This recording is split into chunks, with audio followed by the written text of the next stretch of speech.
Herzlich willkommen zu deiner Auszeit mit Mirjam. Mein Name ist Mirjam und ich freue mich von tiefstem Herzen, dass du heute mit dabei bist bei Yoga am Kamin. Und heute unser Thema, unsere wunderschönen Beine, unsere Standfestigkeit. Und wir werden heute alles tun in unserer gemeinsamen Zeit, um diese Kraft, um diese Standfestigkeit noch mehr zu verstärken und zu unterstützen. Und wir starten direkt, ohne lange zu fackeln. Großartiger Witz am Kamin. Und zwar im Vierfüßlerstand, Knie unter deiner Hüfte, Hände unter deinen Schultern.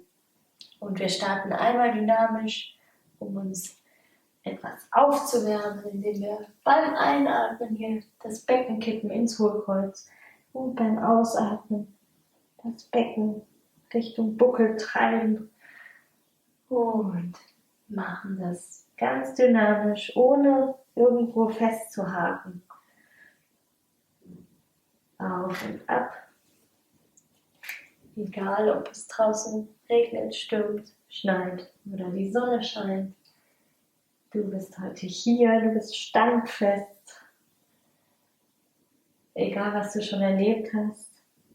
Hey, du bist immer noch hier. Das ist großartig. Und diese Standfestigkeit können wir heute einfach liebevoll unterstützen, liebevoll weiter anregen. Und kommen hier wieder in die neutrale Haltung und wir gehen in die feste Katze, nehmen das Bein rechts nach hinten, ganz entschlossen nach oben, verlagere dein Gewicht auf den rechten Arm, drück dich hier richtig raus und nimm deinen linken Arm hier dazu. Ganz tolle Kräftigung, offensichtlich nicht nur für dein Bein, sondern auch für den Rücken. Immer richtig rausstrecken, Bauch festmachen, damit du hier deinen unteren Rücken unterstützt. Und dann absinken, zurück in den Vierfüßlerstand und ein linkes Bein hinten aufsetzen, nach oben parallel zum Boden, drück dich aus dem linken Arm heraus und der rechte Arm kommt hier nach oben, Bauch ist wieder fest, ganz viel Kraft, zieh dich ganz lang, als würde jemand vorne an deinem Arm ziehen, hinten an deinem Bein ziehen und wieder nach unten. Früher nannte man das nächste den pinkelnden Hund. Wir nennen es jetzt einfach die sich streckende Katze in die andere Richtung. Und zwar nimmst du einen Ellenbogen hier nach unten und nimmst dein linkes Bein zur Seite. Einfach heben. Oder wenn du willst, kannst du hier ganz sanft pulsieren. Für deine Kraft im Bein. Deine Oberschenkel ganz liebevoll kräftigen. Und dann wechsle hier die Seite. Ich muss sie wortwörtlich wechseln. Linker Ellenbogen nach unten und das rechte Bein hier ausstrecken und halten. Wenn das zu viel ist, was man verstehen kann, dann winkel das Bein einfach hier an oder ausstrecken. Und noch kurz halten. Sehr schön. Egal wo du warst, komm mit mir in einen herabschauenden Hund. Streck dich mit gespreizten Händen, Ellenbogen ausgedreht. Streck dein Steißbein Richtung Decke. Schultern bleiben weg von den Ohren. Und die Fersen sinken Richtung Boden. Das Größte hier, das Wichtigste, dass du wirklich richtig aus den Armen rausstreckst, ganz viel Kraft hier rauswendest. Und dann heb dein rechtes Bein ab in den dreibeinigen Hund. Auch diese Haltung stärkt und komm in einen großen Ausfallschritt. Dreh dein Bein hinten, deinen Fuß um 90 Grad und komm hier nach oben. Öffne dich zu mir. Hüfte nach vorne, Arme nach unten und schau, dass dein Knie über dem Fußgelenk vorne bleibt. Bring Gewicht in beide Füße und dann kannst du noch ein kleines Stück tiefer senken, Po festmachen, Bauch festmachen und dein Blick geht über deine vordere Hand in die Weite. Und du freust dich hier, wenn du möchtest, über deine Standfestigkeit, über deine starken Beine, die dich hier durch dein Leben tragen.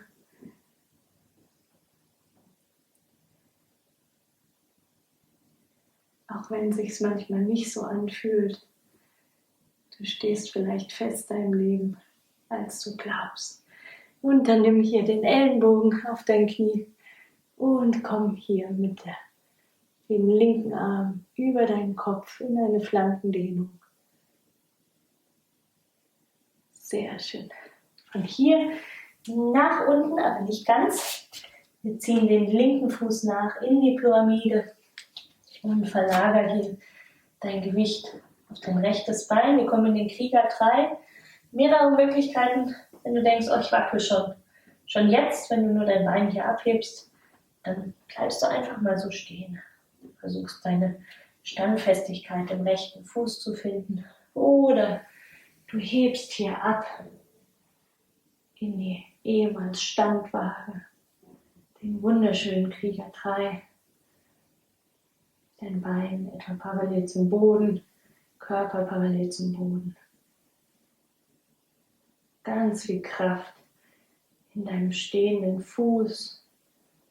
Und dann nimm die Hände wieder nach unten. Komm hier nochmal in den Ausfallschritt.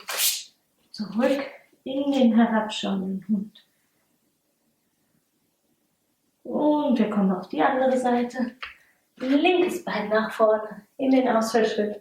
Rechter Fuß dreht um 90 Grad. Komm hier nach oben. Öffne dich auf die andere Seite.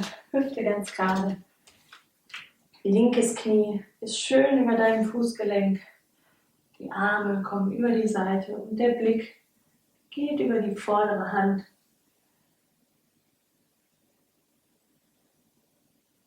Spür nochmal in beide Füße rein, die dich hier tragen. Press die Füße in den Boden, hol dir hier ganz viel Kraft. Mach deinen Po nochmal fest, deinen Bauch nochmal fest, Schulter nochmal runter. Und dann den linken Ellbogen aufs linke Knie und der rechte Arm kommt hier in die Flankendehnung. Und wirbel dich hier nach unten, rechtes Bein etwas nachrücken in eine Pyramide. Lass dich hier kurz aushängen, Richtung Knie, Richtung Boden. Und dann verlagere dein Gewicht wieder, diesmal auf deinen linken Fuß. Und vielleicht reicht das hier auch schon wieder. Einfach immer kurz abheben. Oder du presst dich hier aus dem Bein heraus. Nimmst dein rechtes Bein nach oben, Oberkörper nach oben. Und stehst. Voller Kraft, voller Zuversicht. Deine Beine tragen dich. Und wenn sie dich jetzt noch nicht tragen, in der Hinsicht, das wäre auch schon ziemlich fortgeschritten, dann hab Geduld. Nimm die Hände wieder runter.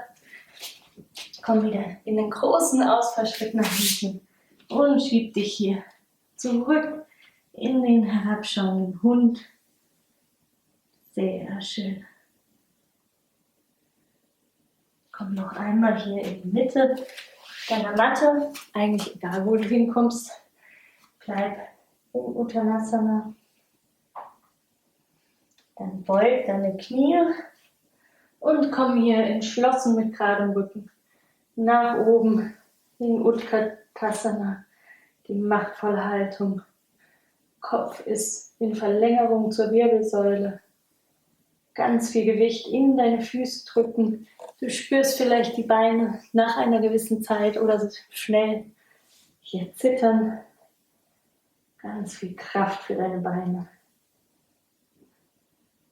Wirbelsäule ist lang. Und dann lass dich hier wieder in die Vorbeuge absinken. Komm in die Knie. Setz dich schon mal auf die Matte. Und roll hier ganz sanft auf den Boden für eine letzte Asana, für eine letzte Übung. Die Schulterbrücke. Deine Füße stehen mattenbreit. Leichte Entfernung vom Gesäß. Arme liegen hier locker neben deinem Körper. Und dann press mal ganz viel Gewicht auch wieder hier in die Füße. Kipp dein Becken und automatisch roll hier nach oben. Becken zieht Richtung Decke. Du kannst deine Schultern hier noch unter die Schultern nehmen, Hände unter dem Körper verschränken. Knie bleiben parallel zueinander. Und stell dir vor, um das Ganze zu intensivieren, du hast hier vielleicht einen Basketball oder einen Strandball, Beachball zwischen den Beinen, den du versuchst noch zusammenzudrücken. Spann dein Gesäß nochmal an. Ganz viel Kraft. Und wenn du möchtest, kannst du hier erst ein Bein abheben, kurz heben. Und dann das andere. Sei vorsichtig, wenn deine Knie das nicht so sehr mögen oder vorherige Verletzungen, dann lass das bitte weg. Ansonsten vertraue ich dir, dass du am besten weißt, was dir gut tut und was dir nicht gut tut.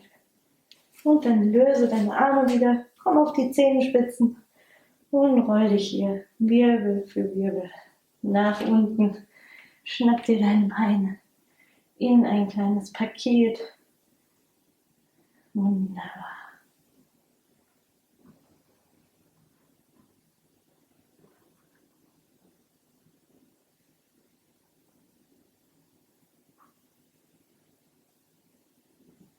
Kurzer Moment der Stille. Vielleicht nochmal in die Kraft reinspüren, die du jetzt aufgewendet hast, die du für die Zukunft gebildet hast, in deinen Beinen, für deine Standfestigkeit. Und lass uns hier die Beine ausgleiten. In Shavasana, Beine etwa mattenbreit, Füße klappen nach außen, ein bisschen Luft unter den Achseln, Handflächen zeigen nach oben. Schließ deine Augen, wenn du kannst. Und atme hier nochmal ganz bewusst ein paar Mal tief durch. Und lass bei jedem Ausatmen den Körper ganz locker werden, ganz tief und schwer in den Boden hier sinken lassen.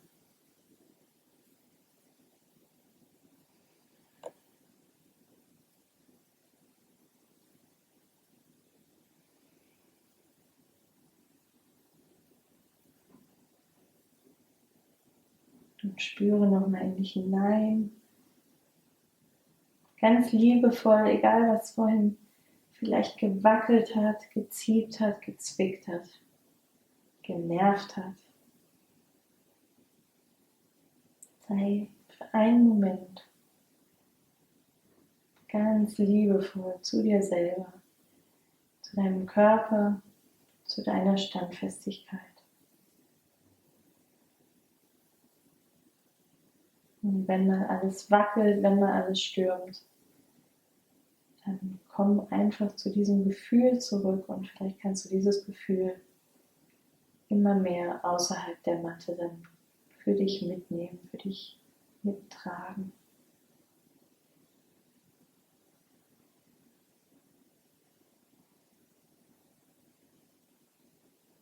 Und mehrere Möglichkeiten. Du kannst in diesem Moment Pause drücken.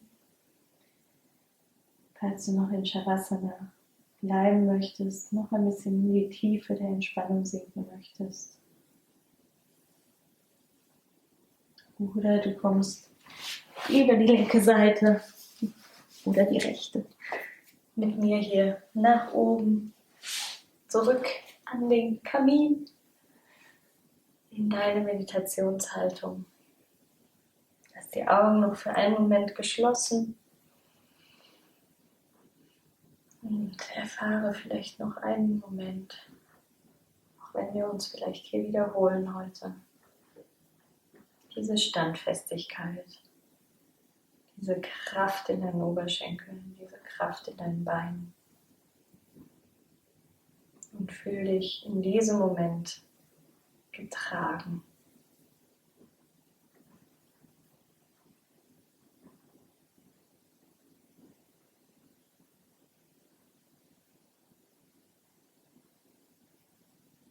Und wenn du soweit bist, dann öffne deine Augen. Schenke dir selber doch mal ein Lächeln. Meines hast du von ganzem Herzen, ganz gewiss. Und ich bedanke mich bei dir, dass du heute dabei warst, bei deiner Auszeit mit Mirjam, Yoga am Kamin, deine wunderschönen Oberschenkel, deine wunderschönen Beine, deine Standfestigkeit und wünsche dir weiterhin einen guten Stand im Leben. Pass auf dich auf und bleib gesund.